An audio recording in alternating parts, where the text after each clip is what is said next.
নমস্কার। আজকের ভিডিওটা আপনার বাড়ির বাচ্চাটার জন্য।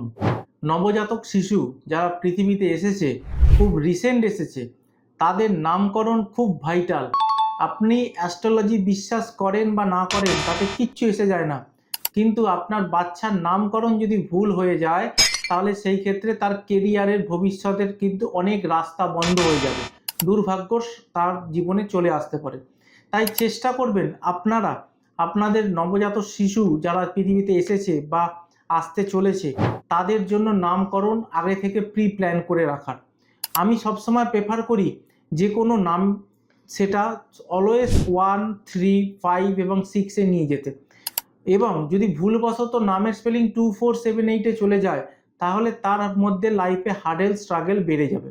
তো চেষ্টা করবেন সবসময় কার্ভিক ক্যারেক্টারের নামকে অ্যাভয়েড করার। কার্ভিক ক্যারেক্টার মানে হচ্ছে যেটা ব্যান্ড বেশি হচ্ছে এইরকম ক্যারেক্টারের অ্যালফাবেটকে পিক করবেন না নামের সিলেকশন করার জন্য। আমার ফেভারিট নামের অক্ষর যেগুলো সেগুলো হচ্ছে এ, পি, এইচ, এম, এন, এইগুলো হচ্ছে নামের আমার ফেভারিট, এবং আমি সবসময় যাদেরকে বলি এই নামের অক্ষর দিয়ে ক্যাপিটাল এই অ্যালফাবেট দিয়ে নামগুলোকে স্টার্ট করতে।